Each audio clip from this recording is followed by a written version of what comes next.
Hello, and welcome to another episode of the Working Conversations podcast, where we talk all things leadership, business communication, and the future of work. I'm your host, Dr. Janel Anderson. Picture this. You're in a conference room or on a Teams call with your colleagues. The leader is presenting a new initiative or policy, and while you're not thrilled about it, you nod along and keep your concerns to yourself. The meeting ends, and within moments, a handful of your coworkers cluster together in hushed tones or maybe in a separate group chat, griping about how awful the meeting was, how misguided the decision is, or how clueless the leader seems. Welcome to the meeting after the meeting, one of the most toxic, morale-sinking phenomenon in the workplace.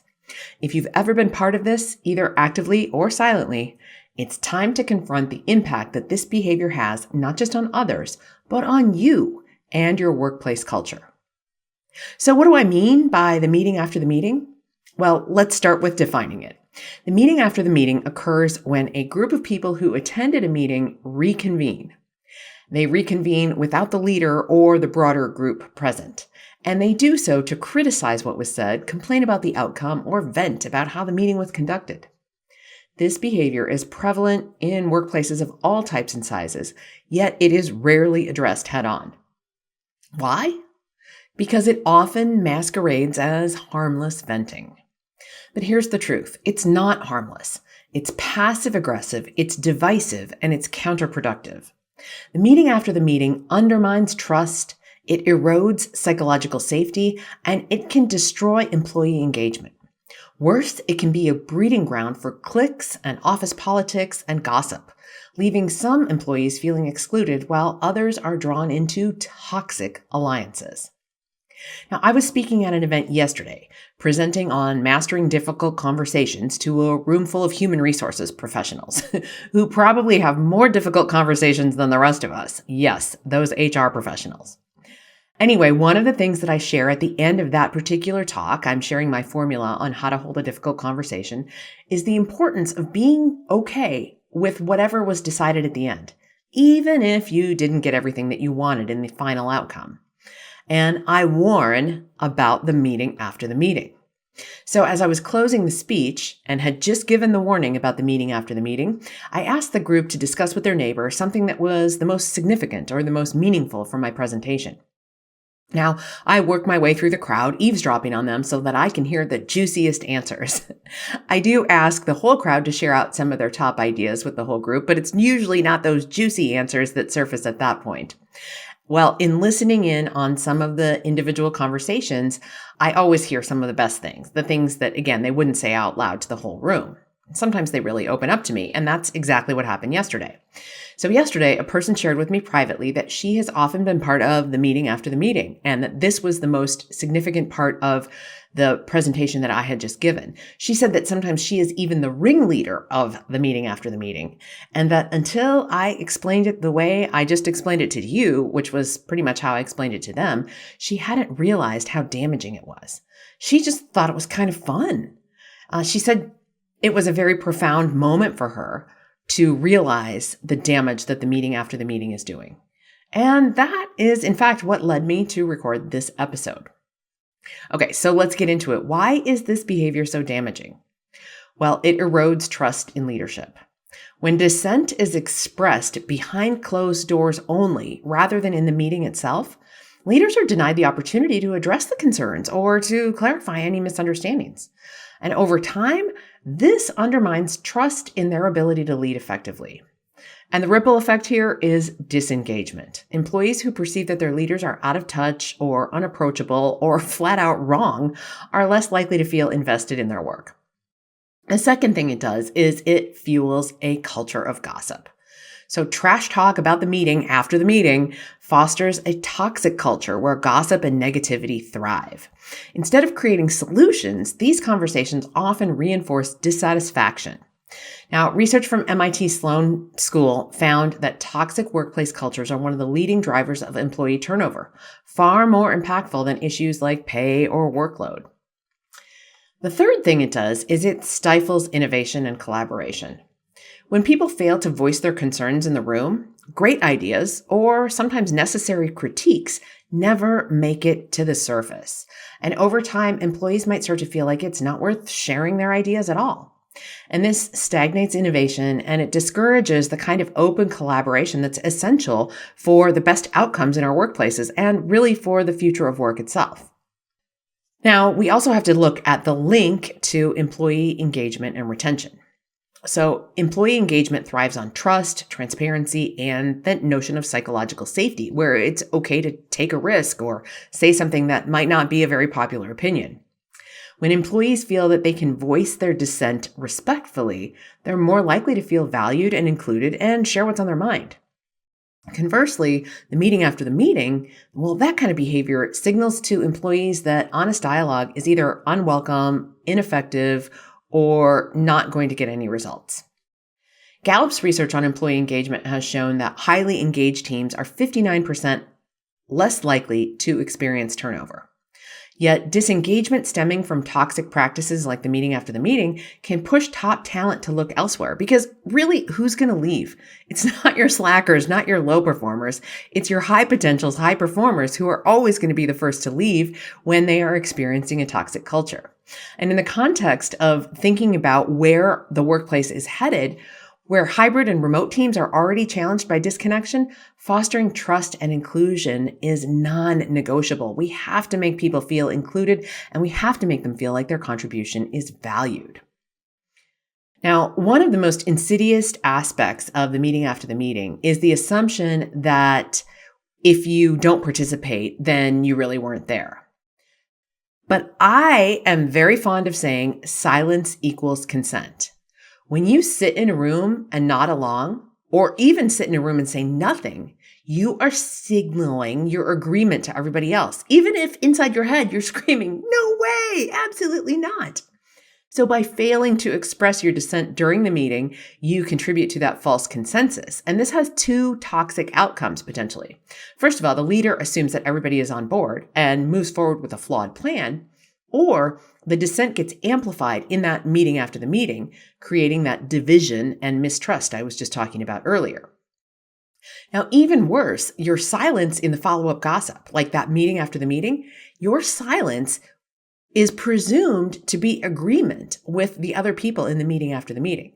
And so this passive participation further entrenches the negativity, even if you didn't speak a word.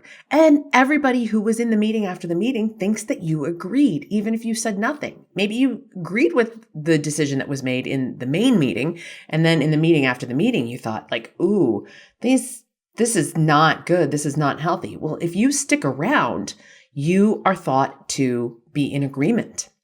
So what to do instead? Well, first of all, voice your dissent respectfully and professionally in the meeting itself. So the best way to combat the toxicity of the meeting after the meeting is to eliminate the need for it. If you disagree with something that's being said in a meeting, say so, obviously professionally and respectfully, and do so while the meeting is still happening. Use statements like, I see where you're coming from, but I have some concerns about how this might impact the timeline or impact our team culture or whatever it is that you're concerned about. Or you might frame it as a question. Can we explore a different approach? I think there might be some risks that we haven't considered or some factors that we need to think through differently. Now, this approach doesn't just foster better decisions, it also strengthens your reputation as a thoughtful, engaged team member. It also makes space in the conversation for anybody else who was maybe holding back, who is concerned about the direction or the conversation itself that's being held in the meeting. Now, another thing to do is to redirect the meeting after the meeting. So if you find yourself in that post-meeting gripe session, don't feed the fire. Instead, redirect the conversation by encouraging the group to take their concerns back to the leader. You might say something like, I hear what you're saying and I kind of agree, but we really need to bring this back to Janel so that we can address it with her directly. Now, if you're feeling outranked and you feel like you can't redirect the group, then create a plausible reason to excuse yourself. For example, you might say something like, hey, I've got another meeting I need to jump on. I'll catch you later. Or I need to go off and pick up, it's the end of the workday. I need to run off and pick up my kids. Now, obviously, you're not going to say that you need to go pick up your kids if you don't have kids. So you need to make sure that whatever your plausible excuse is for leaving is something that you can follow through on. So maybe you're just simply going to go to the restroom. So say, hey, I've got to step away and use the restroom. And then do what I always tell my kids. Just go try. Because if they see that you are going to do something else when you said you're going to go to the restroom, that just puts inauthenticity in the space, and that's not going to help anything. But stepping away will prevent you from being complicit in that toxicity without escalating tensions if you feel like, again, you're politically outranked or you are outranked maybe by tenure in the organization, that sort of thing. Now, what is the meeting after the meeting? Let's not sugarcoat it. If you dissented internally during the meeting, but you said nothing, that is passive-aggressive behavior. You're essentially saying yes with your words or with your silence, but no with your feelings and your actions. So when you say yes, but you really feel no, that is passive-aggressive behavior. And in the long run, this behavior can damage not only the workplace culture, but also your own credibility and your own reputation in the organization. According to a study published in the Journal of Organizational Behavior, passive-aggressive communication in teams leads to lower cohesion and reduced overall performance. In short, nobody wins. Now, if you happen to be listening to this podcast and you're a leader, maybe you're running those meetings and you're starting to question, are people having the meeting after my meetings? Well, fear not. Leaders also have a role in addressing the issue. There is something for you to do besides just wonder and worry. When you create a culture where dissent is welcomed and addressed constructively, you as a leader can reduce the likelihood of the meeting after the meeting. So some techniques include explicitly inviting feedback. Hey, I want to hear your honest concerns. What opinions do you have? And don't worry about hurting my feelings. Or you might normalize constructive dissent. So celebrate team members who raise thoughtful critiques and questions. Acknowledge that positively and say, oh, thank you so much for raising that tough question. I mean, I might need some additional time to think about it, but you are really demonstrating some thoughtful analysis here. Now, another thing that you can do as a leader is follow up. So revisit decisions to check if that alignment remains or if new concerns have emerged. Especially if you think that you surprisingly got agreement and assent from people when you were expecting some pushback. All right, so the meeting after the meeting, my friends, is not something you want to have. And if you are a participant in the meeting after the meeting, or even the ringleader of it, as the person was who was in my session yesterday, I want you to take stock of your behavior and start to make some changes. Now, the meeting after the meeting, it might seem like a minor annoyance, or again, if you're part of it on the regular, it might seem like a fun thing to participate in, but its impact on trust, engagement, and your organization's culture is absolutely profound and not in a good way. It is toxic, and it is one of the things that erodes organizational culture and team culture more than anything else. If we want to build workplaces where employees feel valued and invested in, we have to start addressing this behavior head on. The future of work absolutely depends on our trust, our collaboration, and our psychological safety, things you've heard me talk about here on the podcast in the past. All of these things are undermined when we fail to voice dissent in the right way and at the right time. So the next time you find yourself tempted to join in or stay silent in the meeting after the meeting, ask yourself, what kind of workplace do I want to be part of? And then remember that you have agency in the moment. Maybe you have the agency to turn the meeting after the meeting around and take it back to the leader, or at the very least, you have the personal agency to step away from the meeting after the meeting so that your silence isn't thought of as consent. Be the person who breaks the cycle. Speak up, redirect, or if you have to, walk away.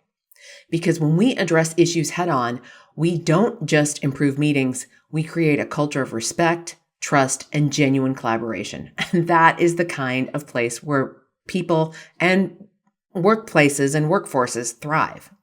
Now, you've probably heard me use the phrase head on a number of times in today's episode. Well, if you aren't familiar with my book, it is titled Head On: How to Approach Difficult conversations directly. And the formula that I give for holding a difficult conversation comes directly out of that book. So we'll link the links to a few free chapters of the book and where to buy the book. We'll link that up in the show notes in case it's something that you are interested in. And there's also a couple of other episodes of the podcast that are related to that. So we'll link those up in the show notes as well. Because remember, taking those tough conversations on head on and getting yourself out of Dodge when you are in the meeting after the meeting makes a difference to your future in the workplace, your leadership ability, whether you are leading from the side or leading from the top. This is important stuff, my friends. All right. As always, stay curious, stay informed, and stay ahead of the curve. And tune in next week for another insightful exploration of the trends shaping our workplace. Now, if you learned something or you simply enjoy this content, there's a few things that you can do that don't cost you any money at all to help support my work. You can subscribe to my channel over on YouTube. You can subscribe to the podcast on your podcast player of choice, and you can follow me on social media. You can find links to my social media over on the show notes page. This is episode 194, so you will find the show notes at janelanderson.com/194. Until next time, my friends, keep thriving and keep working toward a future that we all want. Stay connected, stay curious, and I will catch you next week.